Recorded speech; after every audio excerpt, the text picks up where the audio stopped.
I'm waiting on you. I'm cooking. Any special orders? I mean, every single option makes me transgender. There's no option not to be transgender.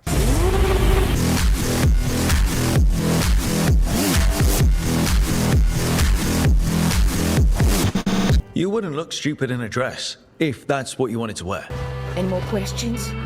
Huh? Little cheeky.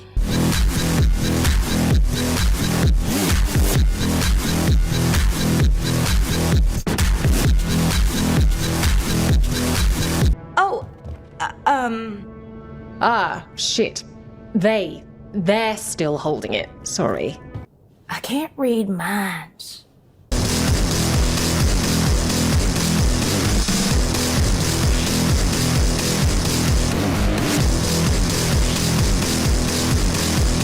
Ew. You like flirting with me? Knock it off. Get in the car.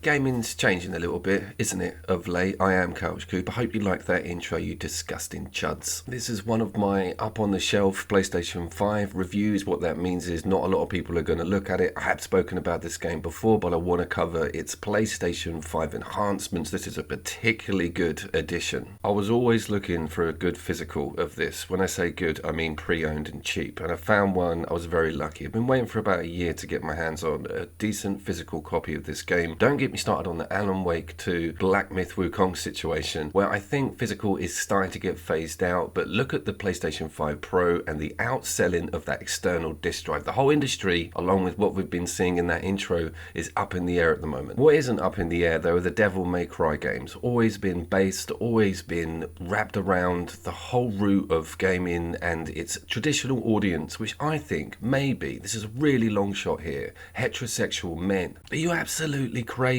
Coop? What are you saying? I'm saying they may make up the majority of the medium's audience. I know that's a long shot and not a lot of the stats produce those numbers. They do, all of them, but it's something that I want to address because we're moving into a section where some AAA video games aren't what they used to be.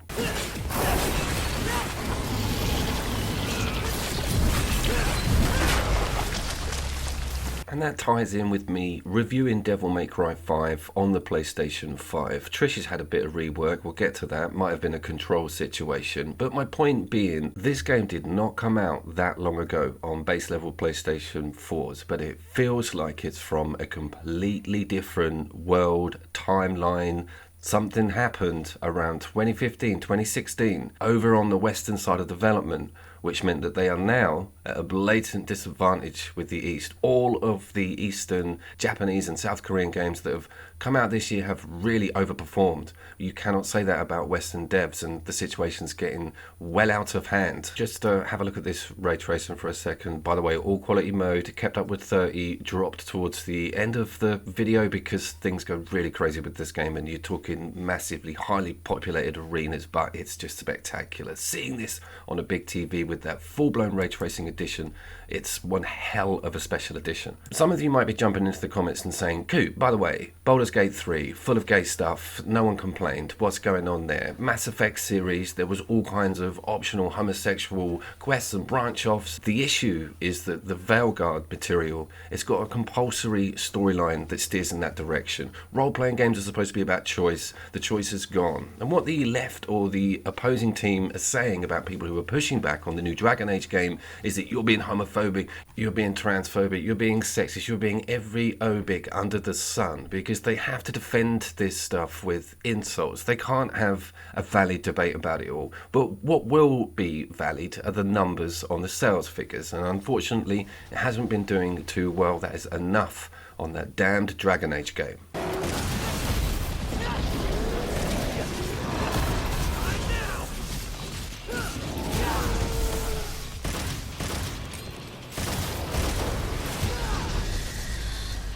And just lastly on that subject, if you remember the Ghost of Tsushima announcement with the switch out of the protagonist being female, if you expressed any disapproval or slight annoyance that that whole timeline has gone and that island has disappeared, you were branded a sexist bigot immediately. You weren't even given the chance to argue your corner. It's this default straight to all of these insult psychology that I think everybody, including the entire internet, is getting a little bit sick of. Woo-wee! I'm gonna make something amazing out of this. Did you just sniff that? What else do you get with this edition other than some graphical choice modes and some amazingly reduced load times? Well, you get some cool alt skins for all of the characters. You get the opportunity to play as Virgil. You get a few of these Blood Palace levels, and you get some other switched out arms, including a Mega Man blaster, which we will get to. I was so impressed with that. Actually weaving in differences in attack types on the game itself, base game, was very impressive. I thought this was just going to be a nice lick of paint. I've just kicked my desk.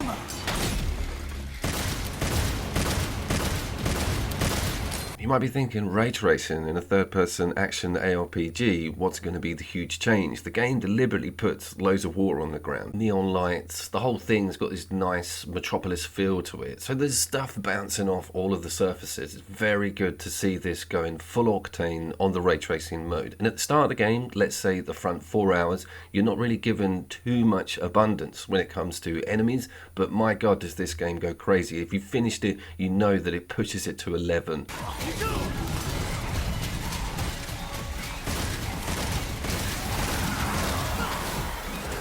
It also features the chance to be able to play as Dante, spoilers, but not off the bat with the special edition. You still have to get down the road on the campaign to be able to access that badassery. But you do get V, and V is a very different character. He's an allocator. He has special beasts that attack the foe. You can't actually do anything. You can barely walk. You've got a stick. You're just really feebly dancing around the battlefield. Now, the whole thing did not sound like an attractive idea to me when I first saw the trailers of this game way back, but I don't mind the guy. He's actually pretty cool. He's really moody. He's like a goth. He is not your archetypical alpha male protagonist, but that doesn't take any shine off him. He's written well enough and given enough presence to make him seriously cool, which brings me on to the Mega Man jump. Not just the blaster. They put that animation in. That's worth its price in gold. Always forget that Mega Man's a Capcom IP, and Capcom are kind of Bastion-like at the moment. They're not wavering with a lot of this culture change. Some of their titles have bent the knee slightly, but that new Monster Hunter beta with the character creator, my god, you can get some normal looking people out of it. Normal looking. Someone's clipping this somewhere on Twitter and I'm going to get pushed out as a horrible, nasty, right-wing bigot. I'm not. I'm just a normal bloke who loves video games and is sick and tired of putting up with this crap. This section is supposed to be showing off the game's destructibles. It really flexes like wooden things getting dissipated and being in like close rooms with lots of furniture in and stuff getting flung around everywhere. I think they're trying to show off that engine, and it kind of does work. The game's getting on a little bit though. Despite this beautiful ray tracing mode, it still has some quite iffy looking physics in that direction, but it's a Devil May Cry game. It's about hack and slash, and it's about dealing with monsters and demons en masse and slaughtering them, and my god does it put that to you.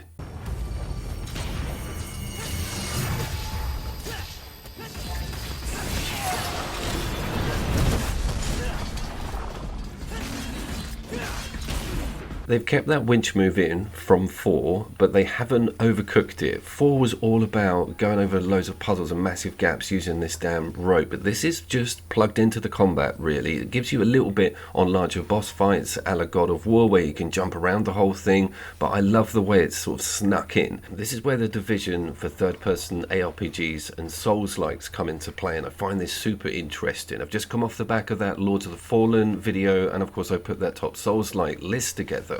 It's very different not having a permanent focus. You have to lean on R1 to actually get that cursor to keep on a particular beast. There's also no major cancelable animations on your character, so it feels different. You're kind of committing, but at the same time you're also focusing a lot of power and prioritizing different individuals within that battlefield. The nuances are very slight, but the outcome of the gameplay feel is huge. With no true parry at the start, you really are sharp, getting out of the way, and having to watch for gaps and when things are coming at you. I also love the idea of it being sat on a server. This is optional. You do not have to have PSN or anything to run this game, but if you do, you'll see someone else playing a different section of that level if you're vigilant enough to have a butcher's. Let's just have a quick butchers. I mean, just that street art against the buildings where they set this, always high effort with these games. Every single one of them have done a brilliant job with making their levels look amazing. All right, let's look at some crazy V combat, because this is loads more fun than it actually looks.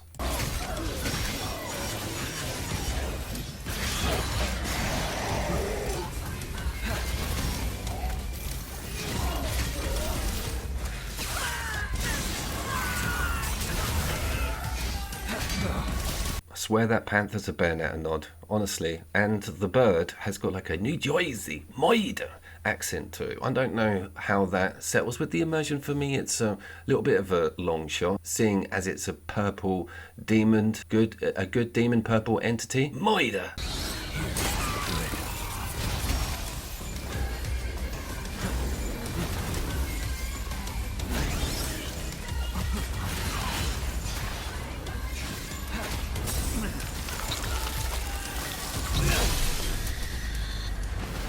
So just about all of the enemy design is amazingly good, with like a Hive Giga-esque crazy design to large demonic insects to things that are almost zombified, and the locale switch out and some of the monsters aligned with individual levels. So there's stuff that you'll only ever see once, and sort of mid-tier bosses thrown in everywhere. There's nothing else you need on the enemy variety front. I very much loved that, and they didn't anywhere slip to guy with a gun hiding behind cover. This is high fantasy, really distorted, crazy stuff that you're fighting. So, I'm non-binary.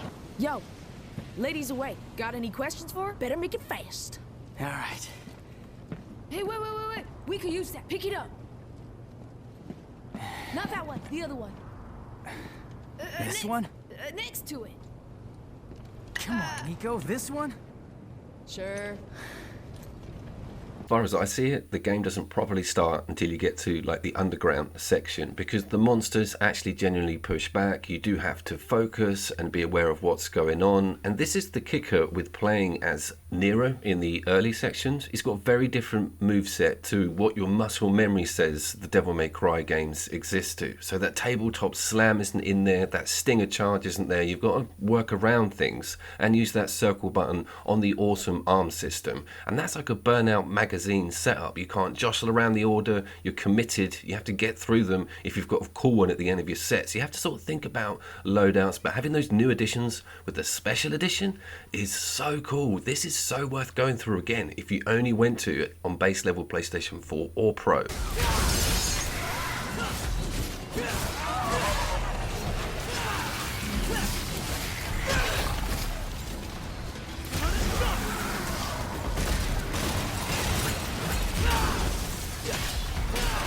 As with that activity level going up in the game, the frame rates do go down, but it's not enough for me to have to move over to that performance mode. That's my policy. If it's too disruptive and I have to move it over, I will always mention, but no, sat in the equality mode entire way through this review.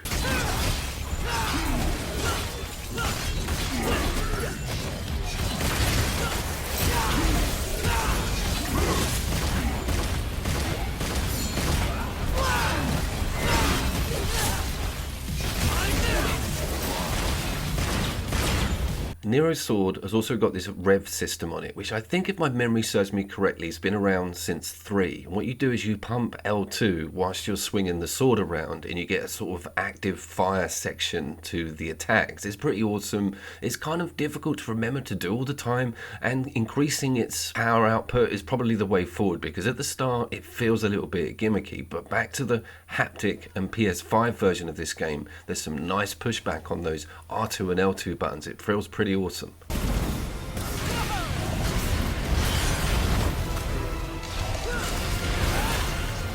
story and the game's setup is actually surprisingly clever, giving you a finale moment that they then reverse engineer over the entire campaign, and then it leads back up to getting to that area again. It's well cool working out what happened to everybody, and when everyone meets up just prior to that big fight. As you can see, he has arrived. Dante is here. Does he disappoint on this game? Does he? My god. You can switch out all stances, you get 2 weapons off the bat, you get a blasted motorcycle sword, and you've got physical punching and kicking.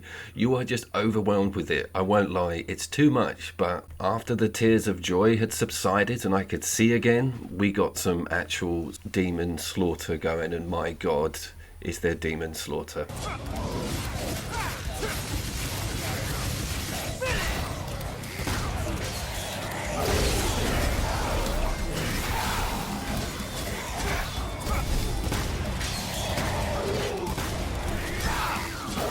You can see now that there's something happening with that resolution and the frames. It's not too jarring, it's obviously just making on-the-fly adjustments, which is pretty cool, and it doesn't disturb how well this game flows in combat. Now, before we do the whole Dante's amazing section, can I just cover the photo mode? I've still got some of you with me, I think. Dang, they've done us a solid with this photo mode. It's brilliant, and it can be instigated anywhere, not in cutscenes, but you can just tap that button, get a good look. The area you're given to work with is massive also. If you're in a tight arena, fair enough, but if you're outside, you can pull in, draw out. It's beautiful, and all of the effects are static. You can get a very good look at all these sparks and motion and great asses. It's a very pretty game.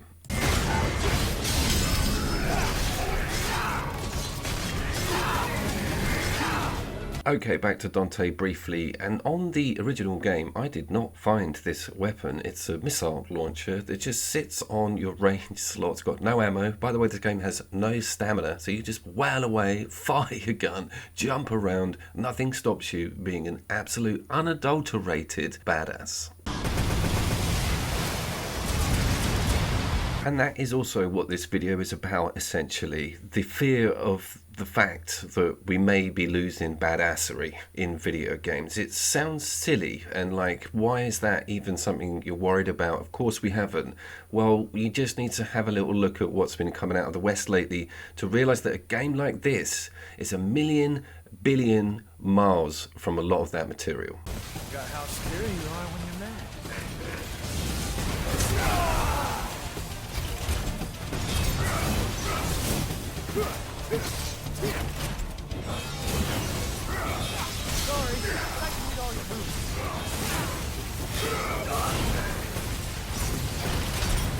And that's why I laid in those cuts on the intro, because I want you to see the contrast and difference in games like this and also modern audience material. It's vast and it needs to be highlighted, and it also sells. Badassery sells, guys. Devil May Cry 6 is not even remotely rumoured, I don't think, but I'm pretty damn sure that Capcom are going to stick to their guns, pun intended, with the Devil May Cry series and keep this awesomeness going. And if you've not played it, you've not thrown any money at any of this stuff, do it, because I think we're moving into an area where we need to all show where our financial commitment is.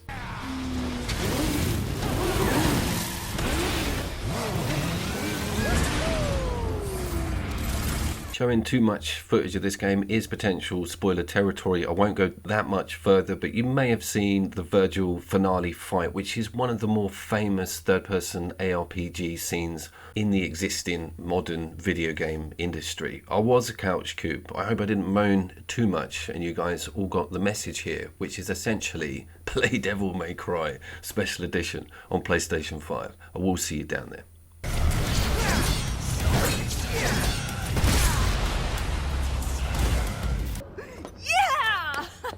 What are you doing? Pulling a barb. Oh, okay. A barb? I'm joking. Hey, loosen up your jockstrap. All I'm saying is, tough guy, it's okay to cry if you want.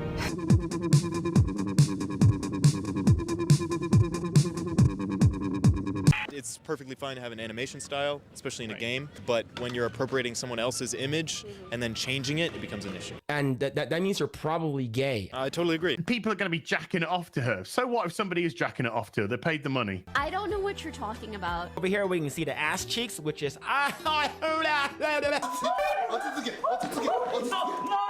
penis, dicks, ass, titties. And not flattering, I don't think, for a modern audience. In comparison to something like Forspoken. Because mainstream outlets have often weaponized that against toxic fans. You'd hope to see some progress. Guess it's a little disappointing. Woke ideology under attack by a digital female. That's fucking stacked. Is a game so basic and aggressively shallow that it might be a scam? 도망쳐, 이브.